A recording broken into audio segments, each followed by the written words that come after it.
ચાલો આજે એક એવી વાર્તાની વાત કરીએ જે માત્ર વાર્તા નથી પણ એક ઊંડો સવાલ પણ પૂછે છે.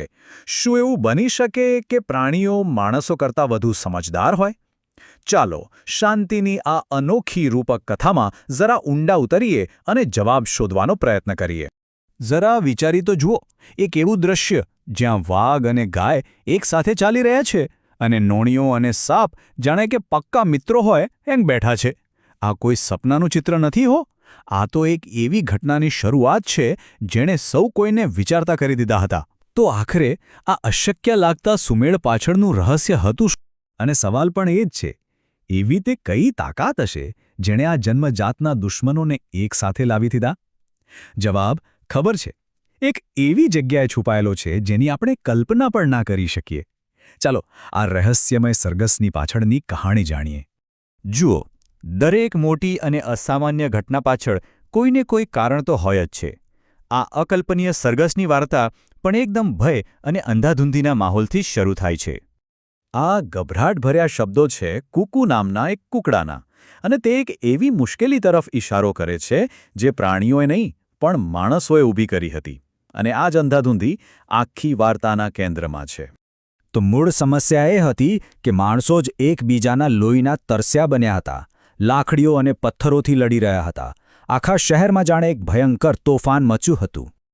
તો પ્રાણીઓની નજરથી આ માણસોએ ઊભો કરેલો સંઘર્ષ કેવો દેખાઈ રહ્યો હતો? ચાલો જોઈએ. પ્રાણીઓ જે જોઈ રહ્યા હતા એ ખરેખર ભયાનક હતું. લોકો આમ તેમ ભાગી રહ્યા હતા. હાથમાં લાકડીઓ અને પથ્થરો હતા. ચારે બાજુથી ફક્ત બૂમો અને ચીસો જ સંભળાતી હતી. આગ અને ગોળીઓના અવાજથી તો આખું વાતાવરણ ગુંજી રહ્યું હતું. સાચું કહું તો જાણે માણસના ગુસ્સાનું એક ભયંકર વાવાઝોડું આવ્યું હતું. હવે આ ભયંકર પરિસ્થિતિએ પ્રાણીઓને એક એવા વળાંક પર લાવી દીધા જ્યાં તેમણે એક બહુ જ અઘરો નિર્ણય લેવાનો હતો. શું તેમણે આ બધું ચૂપચાપ જોયા કરવું કે પછી વચ્ચે પડવું? પ્રાણીઓની સામે એક મોટો નૈતિક સવાલ ઊભો થયો. શું માણસોની લડાઈમાં વચ્ચે પડવું યોગ્ય ગણાય? હવે પ્રાણીઓમાં પણ બે ભાગ પડી ગયા હતા. ગંગુ ગધેડા જેવા કેટલાકનું માનવું હતું કે ભાઈ આ માણસોની લડાઈ છે એમાંથી દૂર રહેવું જ સારું. પણ ટોમી, જે એક વફાદાર કૂતરો હતો, એના માટે આ વાત માનવી શક્ય ન હતી. એણે દલીલ કરી કે જે માણસોએ આપણને આટલો પ્રેમ આપ્યો, આપણી સંભાળ રાખી, એમને મુસીબતમાં કઈ રીતે છોડી દેવાય? ટોમીએ બીજા પ્રાણીઓને સમજાવવા માટે માણસોની દયાના કેટલાક ઉદાહરણો પણ આપ્યા. એણે યાદ કરાવ્યું કે જ્યારે ગૌરી ગાય બીમાર પડી હતી ત્યારે તેના માલિકે તરત જ ડૉક્ટરને બોલાવ્યા હતા. કાળુને પણ બીમારીમાં દવા મળી હતી અને એમને બધાને તેમના માલિકો પાસેથી સમયસર ખાવાનું અને સંભાળ મળતા હતા. અને આ બધી ચર્ચાને અંતે ટોમી નામના એ જ કૂતરાએ એક એવો અનોખો અને બુદ્ધિશાળી રસ્તો બતાવ્યો જેની કોઈએ કલ્પના પણ નહોતી કરી. ટોમીના પોતાના શબ્દોમાં જ એની આખી યોજનાનો સાર હતો. એનો વિચાર હતો એક એવું સરઘસ કાઢવાનો, કંઈક એવું વિચિત્ર અને નવું કે જે જોઈને લડતા માણસો એકદમ સ્તબ્ધ થઈ જાય અને વિચારવા પર મજબૂર બને. તો ટોમીની યોજના શું હતી? એકદમ સરળ પણ બહુ જ અસરકારક. 4 પગલાં હતા. પહેલું, એવા પ્રાણીઓને ભેગા કરવા જે કુદરતી રીતે એકબીજાના દુશ્મન હોય.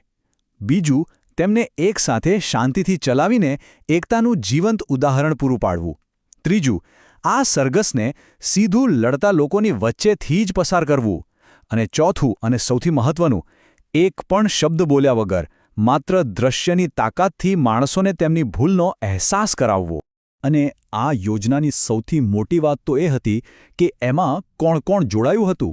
કૂતરાની પીઠ પર બિલાડી બેઠી હતી અને એ બિલાડી પર કૂકડાનું બચ્ચું. ઉંદરોની તો આખી ફોજ બિલાડીઓની બાજીમાં ડર્યા વગર ચાલી રહી હતી. અને કદાચ સૌથી મોટું આશ્ચર્ય તો એ હતું કે નોળીઓ અને સાપ પણ એકબીજાની સાથે ચાલી રહ્યા હતા. આ એકતા ખરેખર અકલ્પનીય હતી. તો હવે જોઈએ કે આ અનોખા સરઘસની અસર શું થઈ. આ કથાના અંતિમ અને સૌથી શક્તિશાળી ભાગ તરફ જઈએ. અને થયું પણ એવું જ. આ દ્રશ્ય જોઈને લડતા માણસોમાંથી એકના મોંમાંથી આ શબ્દો નીકળી પડ્યા. એમને પોતાની આંખો પર વિશ્વાસ જ નહોતો આવી રહ્યો.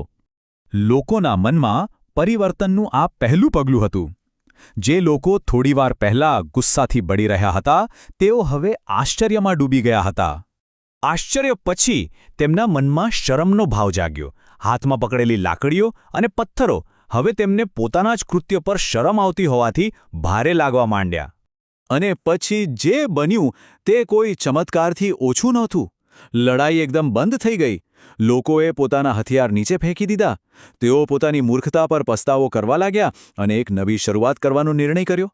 અને છેવટે તેમણે તાળીઓ પાડીને પ્રાણીઓની સમજદારીને સલામ કરી.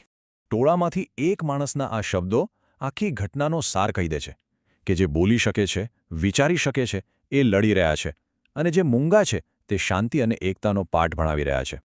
આ વાર્તા આપણને બધાને એક બહુ મહત્વનો સવાલ પૂછે છે. આજના સમયમાં જ્યાં ચારે બાજુ સંઘર્ષ છે, ત્યાં આપણે પ્રાણીઓની જેમ શબ્દો વગર એકતા અને શાંતિનો સંદેશ આપવા માટે કયું શક્તિશાળી દ્રશ્ય રચી શકીએ? આ એક વિચારવા જેવો પ્રશ્ન છે ને?